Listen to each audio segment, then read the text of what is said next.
The crystalline spires of Zelthany Prime rose like frozen music into the amber sky, each tower humming with harmonic frequencies that had sung for thousands of years. But today, the music was dying. Dark shadows swept across the crystal cities as another wave of Vorthak bioships descended from orbit, their organic hulls pulsing with sickly green light. Ambassador Krelnath stood in the grand communication chamber, his four-fingered hands trembling against the emergency transmitter. His translucent blue skin, normally a calm ocean color, now flickered with desperate bursts of orange distress signals.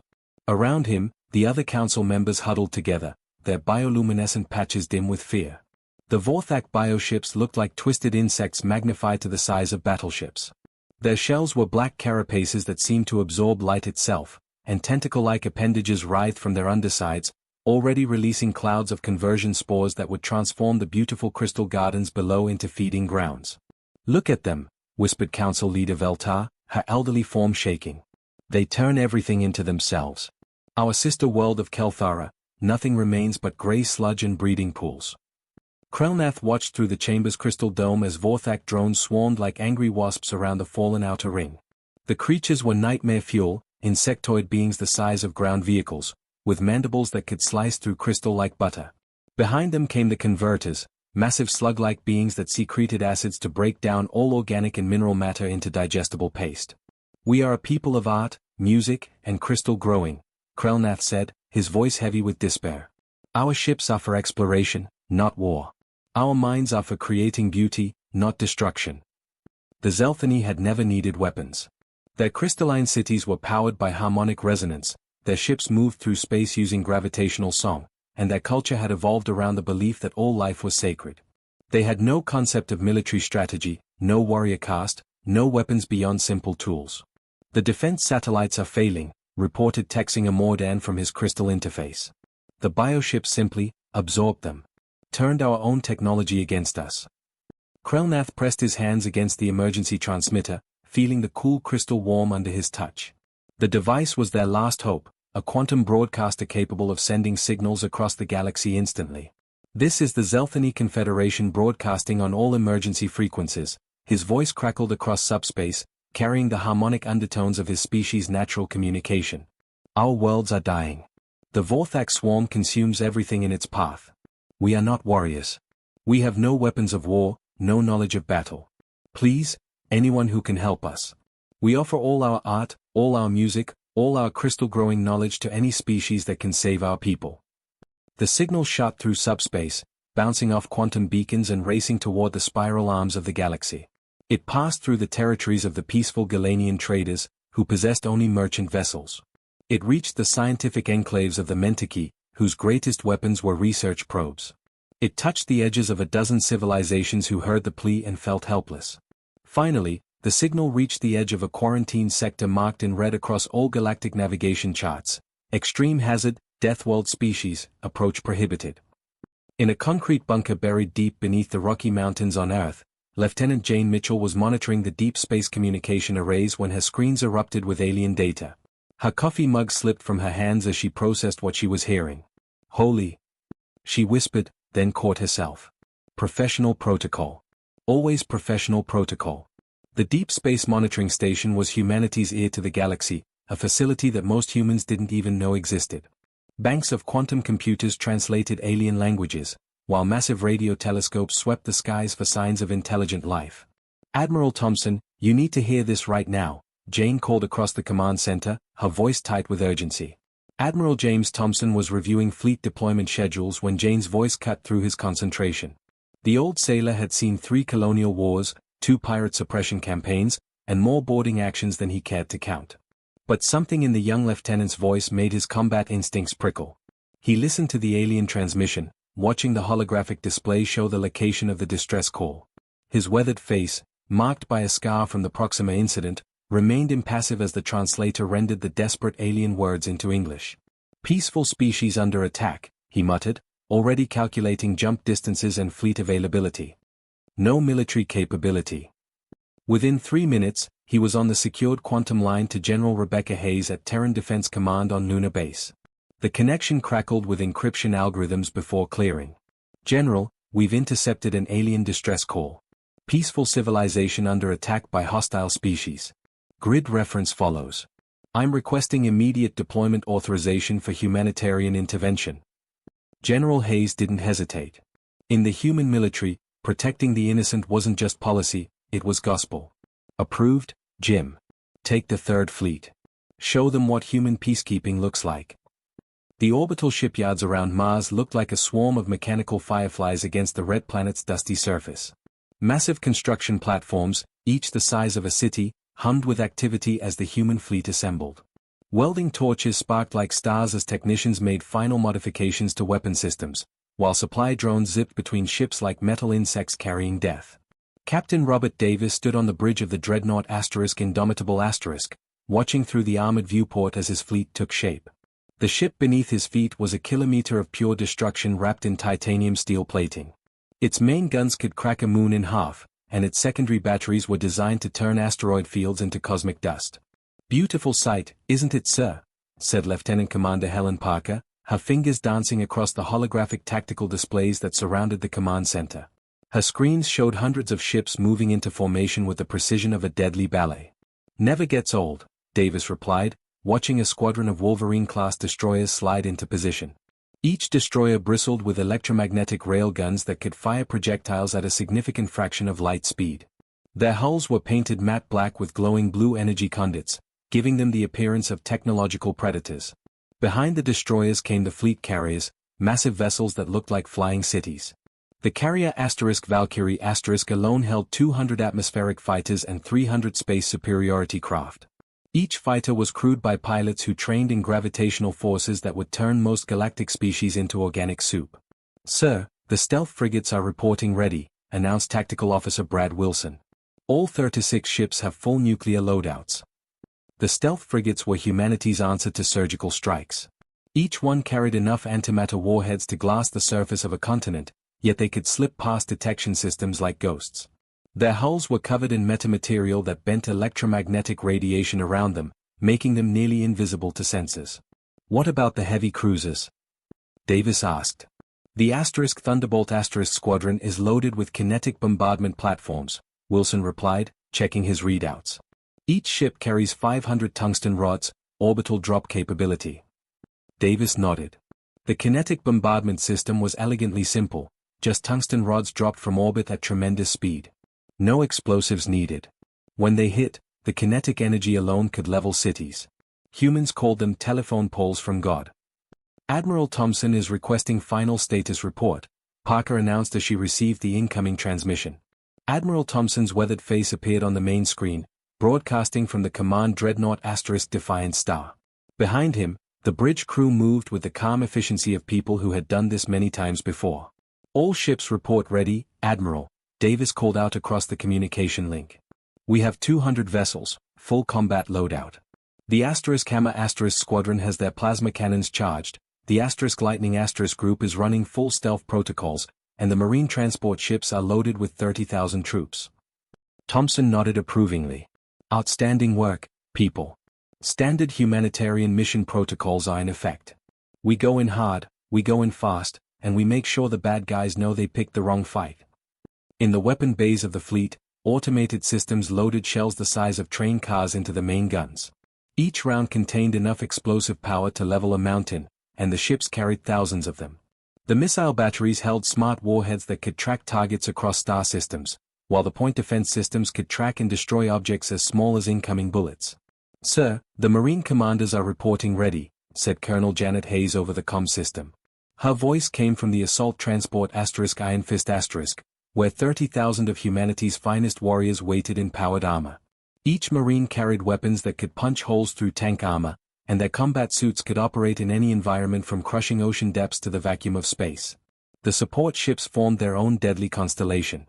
Hospital ships that could perform surgery while under fire, repair vessels that could rebuild a damaged warship in hours, and supply ships carrying enough ammunition to fight a war for months. Even the supposedly peaceful support vessels mounted defensive systems that would be considered heavy weapons by most species. "Fleet formation complete," Parker announced. "All ships are synced and ready for FTL jump." "Begin jump sequence," Thompson ordered across all channels. The space around Mars began to shimmer as 200 human warships activated their faster-than-light drives simultaneously. Reality twisted as exotic matter and energy tore holes in the fabric of space itself. The fleet disappeared in a blaze of blue-white light, leaving only empty space and the fading echoes of their engine signatures. To the humans, this was routine peacekeeping. A standard humanitarian response to help species in distress.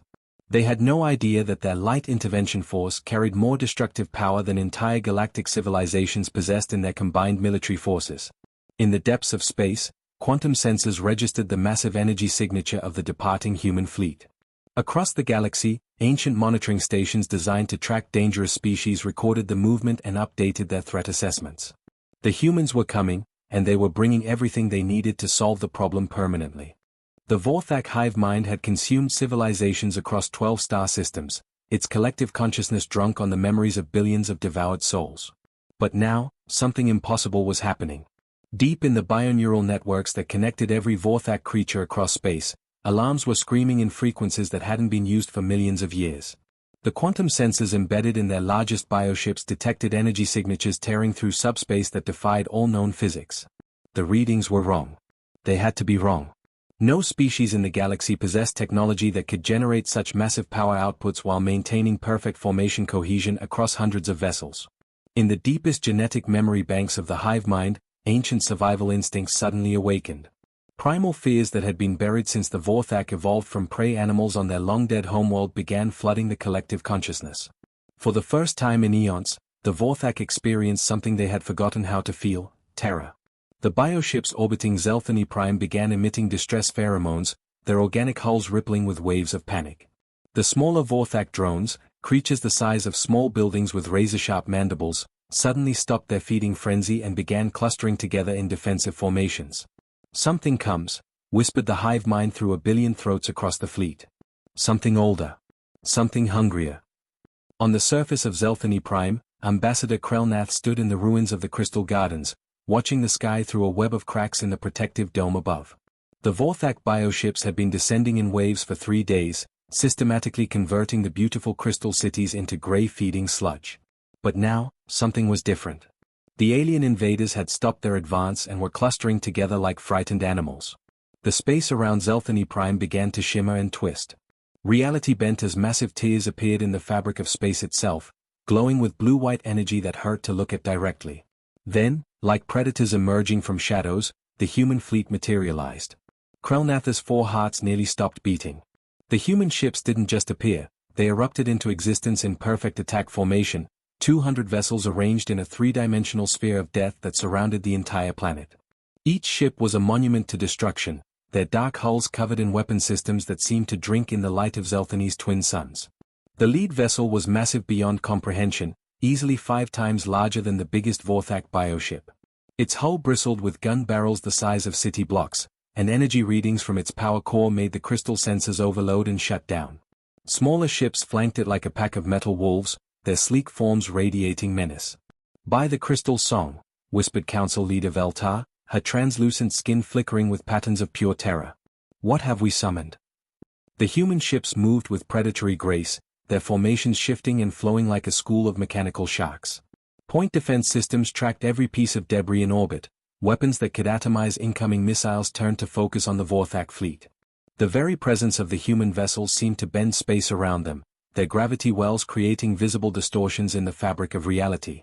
Then came the voice that would haunt Zelthany memory for generations.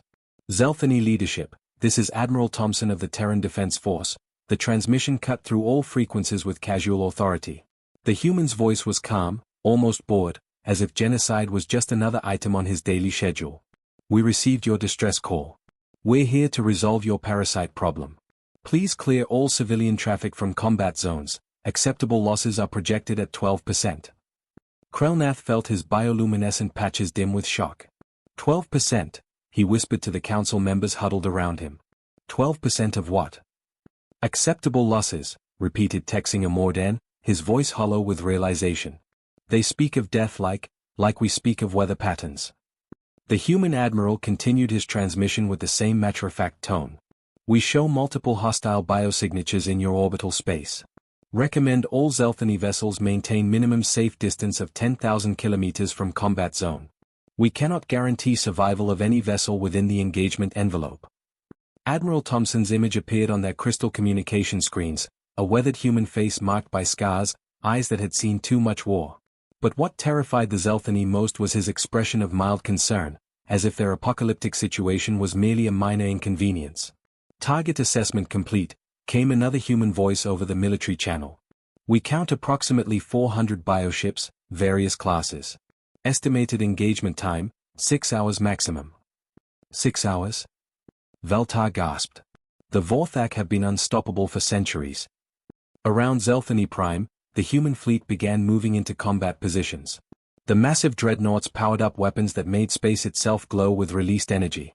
Fighter squadrons launched from carrier bays like swarms of metallic insects, each pilot comfortable pulling gravitational forces that would kill most galactic species.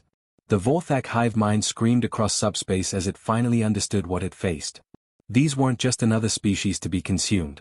These were apex predators from a world so violent that the galaxy had quarantined them as too dangerous to contact. For the first time in their existence, the Vorthak faced something worse than themselves, something that viewed their extinction not as conquest, but as pest control.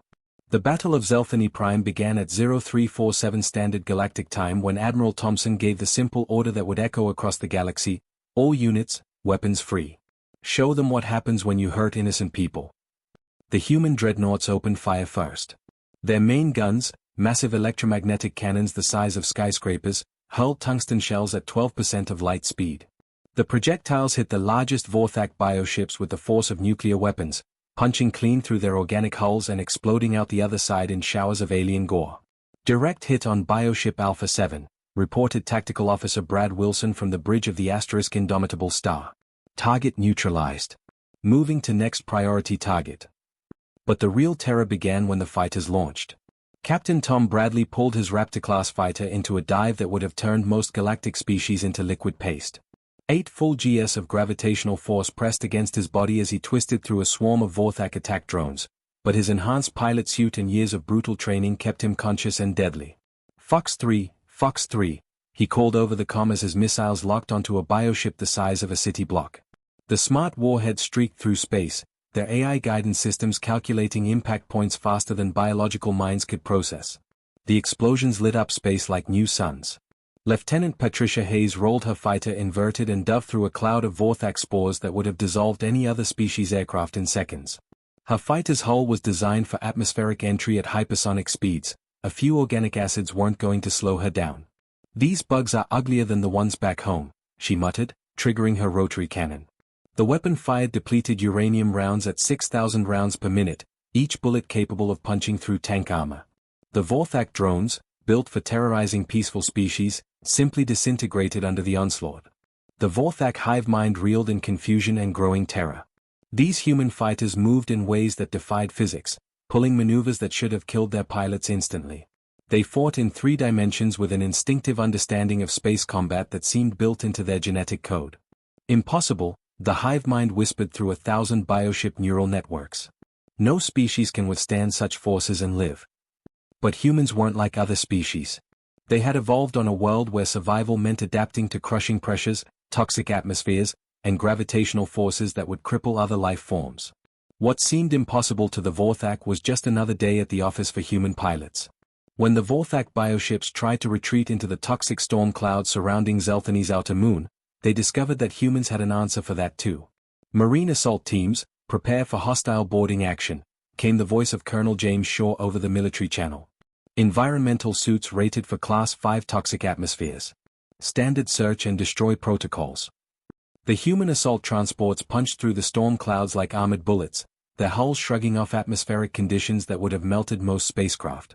Inside the transport bays, 300 Marines checked their weapons and sealed their combat suits. Remember people, Shaw announced to his troops, these things have been eating innocent civilians for weeks. Time to return the favor. The Marines launched from their transports using individual jump packs, flying through the toxic storm clouds toward the hiding Vorthak bioships.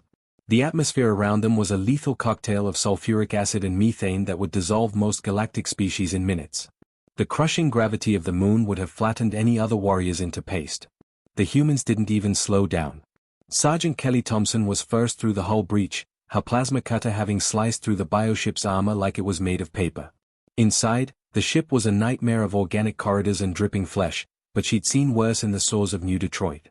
"Contact front," she called as a Vorthak warrior drone charged toward her, its mandibles the size of sword blades clicking with rage. She raised her assault rifle, a weapon that fired rounds designed to penetrate powered armor, and put 3 shots center mass.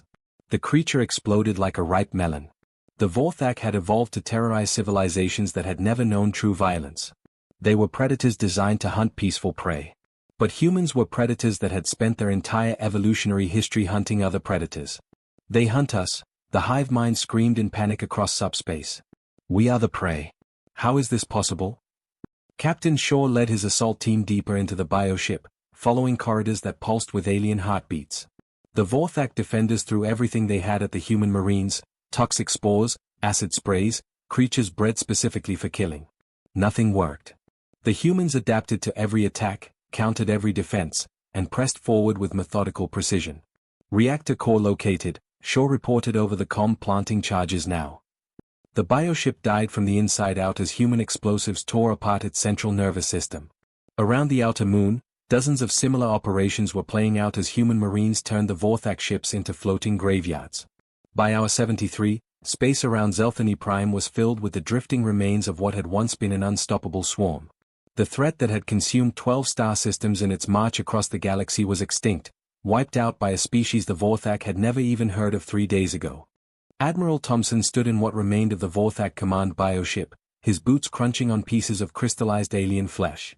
The once mighty vessel that had terrorized entire star systems was now nothing more than a hollow shell drifting in space, its organic corridors blackened and twisted from human explosives.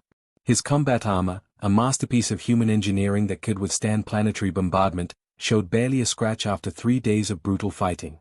Around him, his marines moved through the wreckage with the casual efficiency of exterminators finishing a job. "Hell of a thing, wasn't it, sir?" said Sergeant Danny Rodriguez, ejecting a spent magazine from his assault rifle and slotting in a fresh one with practiced ease. The weapon in his hands had fired over 2,000 rounds during the battle, each one designed to punch through armor plating that could stop most galactic weapons. Corporal Lisa Bennett was taking pictures of the alien biotechnology with her helmet camera, studying the twisted organic machinery with scientific curiosity. "Never seen anything like this," she commented, poking at a pulsing node with her combat knife. "It's like they grew their ships instead of building them." "Efficient," Thompson replied, examining what looked like a nerve center the size of a small room.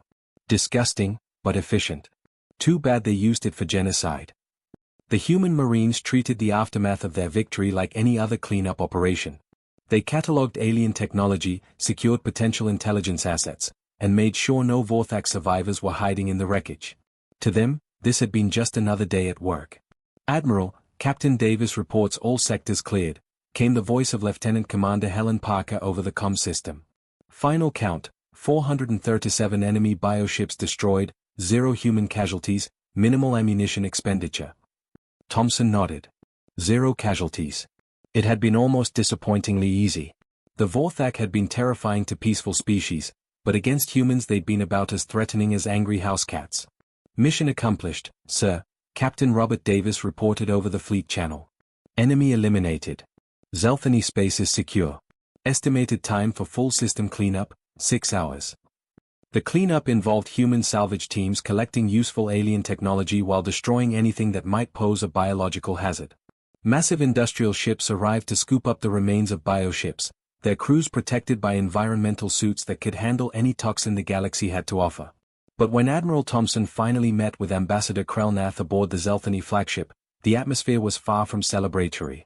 The Zelthany ship was a work of art, its crystal corridors humming with harmonic frequencies that created beautiful patterns of light and sound. Everything aboard the vessel was designed for beauty and peace, from the flowing organic architecture to the soft bioluminescent lighting that responded to emotion.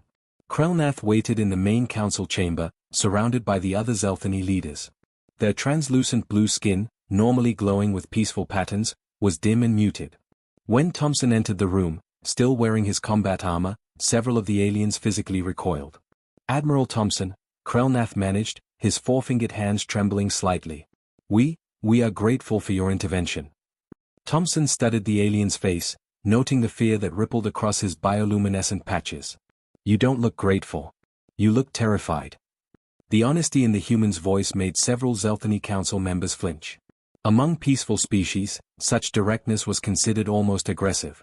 Your people, Krelnath said slowly, searching for words that wouldn't offend the terrifying beings who had saved them. The way you fight. The way you destroy. It is beyond our understanding. We have never seen such efficient violence. Thompson's weathered face showed genuine confusion.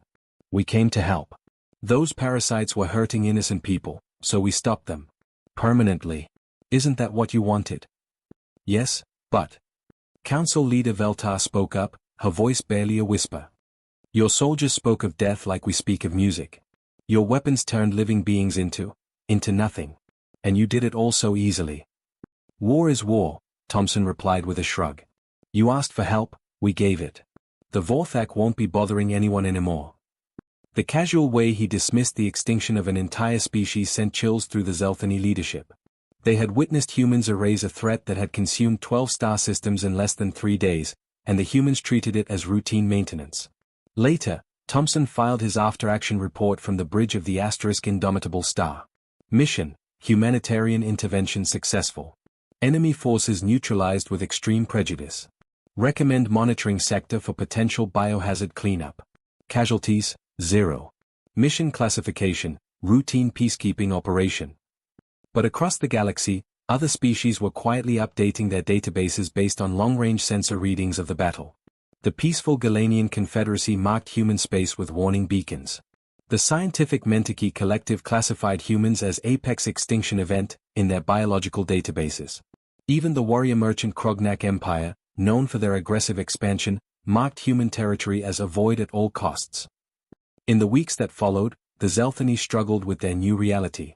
They had been saved, but by creatures so fundamentally different from themselves that communication seemed almost impossible.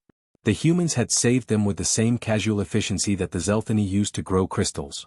Trade delegations began arriving from Earth within a month, offering technology exchanges and mutual defense treaties.